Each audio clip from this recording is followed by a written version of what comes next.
The questions begged tonight, what's next? How close is the United States to taking military action against North Korea? And what options are workable to a real solution? The messaging by the administration today was clear. There are countries that are allowing, even encouraging, trade with North Korea in violation of UN Security Council resolutions. Such countries would also like to continue their trade arrangements with the United States. That's not going to happen. Our attitude on trade changes when countries do not take international security threats seriously. Yesterday's ICBM escalation requires an escalated diplomatic and economic response. Time is short. Action is required. The world is on notice. If we act together, we can still prevent a catastrophe, and we can rid the world of a grave threat. If we fail to act in a serious way, there will be a different response. The commander of American troops in South Korea, General Vincent K. Brooks, told the New York Times, restraint, which is a choice, is all that separates armistice and war. For more on all this, let's turn to former ambassador to the UN, Bill Richardson, who has dealt directly with the North Koreans. Governor, good to have you with us tonight. I appreciate your time.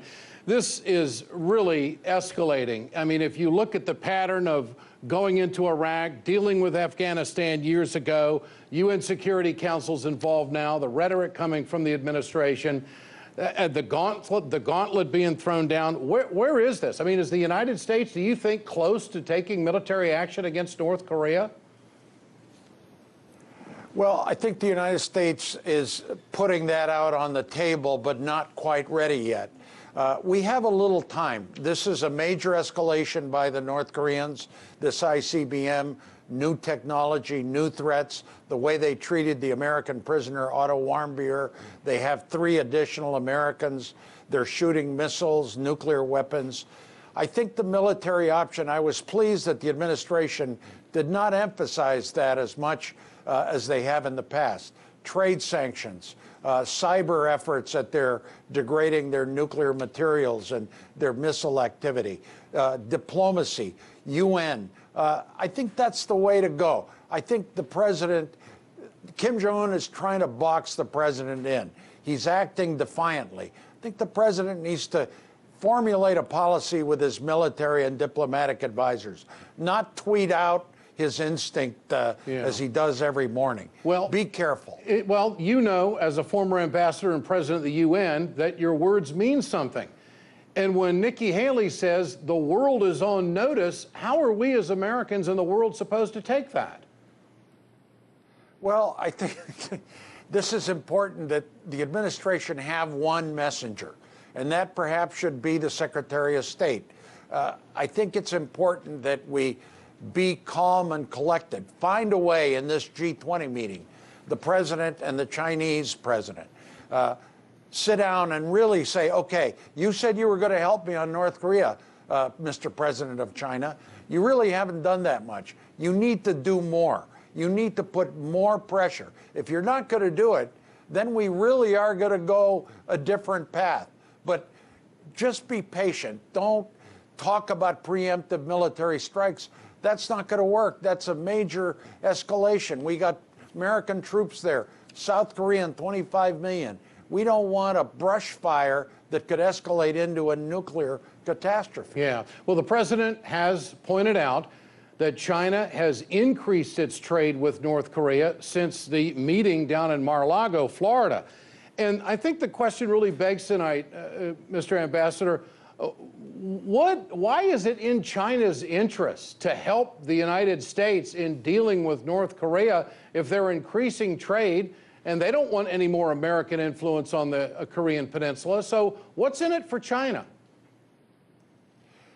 Well, what's in it for China is China, I agree with you, likes the turmoil for the United States. They like the mess that the region is in. They don't want North and South Korea to come together.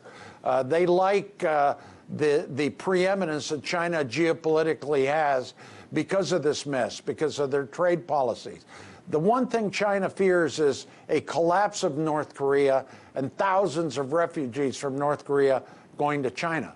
But China should recognize that stability in the region is good for them for trade, for commerce, militarily, geopolitically. They don't want Japan and South Korea that are mad at North Korea to be mad at China too, which is the case now. So, you know, China's motives right now are not only suspect, but I don't think they're well thought out. Well, you heard Nikki Haley today threatening more sanctions with countries that work with North Korea. I assume, as a consumer, that that would include China. So what impact will more trade restrictions have on other countries? Well, you know, that's an interesting idea. We've never tried that, but with China, I think we can get at them. There are a lot of Chinese banks that launder money to North Korea, that loan money to North Korea. If we put sanctions on those, as we did under the Bush administration, they did work. We took them off when there was a period of engagement. I think that makes sense. Now, other countries, it's going to need a broad coalition. Most countries don't trade with North Korea, but there are some that provide some nuclear materials to them, like Iran, like Syria. I think Russia's a big player here that might be able to help us. Russia's not given much of a role with North Korea, but they trade with North Korea. They're neighbors. They have a good relationship. President should explore that with President Putin. Maybe President Putin can help. They vote with us on the Security Council on sanctions issues, but maybe Putin can play a more prominent role in cooling North Korea down by either pushing China or getting involved more themselves. Anything is needed right now. Things are not going well. No, they're not. How do you view this meeting with Putin and Trump? How important is it? Well, it's very important. We shouldn't expect too much out of it. I think both sides are kind of locked in. I think the President, Trump, it's going to be very difficult for him to make any concessions on the compounds, on trade issues. And I think President Putin recognizes that the relationship on Syria is not well. Now, where I think there can be some progress is maybe a process on Syria where they reach an understanding, at least not to mess with each other militarily on some of those overflights, military flights, a zone of activity that each respects, and maybe eventually some kind of leading discussion sponsored by the UN, as it already is, that leads to a transition where Assad is out. I think Putin has to realize that Assad is not a plus. Maybe he's an ally, but you know, his quicksand is increasing, and there should be a political transit. Maybe a small progress on Syria is the best we can achieve, but at least cool things down. I think President Trump should talk about the election. He should tell Putin, look, you can't do stuff like that anymore. So we shouldn't expect much out of this summit, except we don't want things to get any worse in a very important relationship. Mr. Former Ambassador Bill Richardson, good to have you with us tonight. I appreciate your time, Bill. Thanks.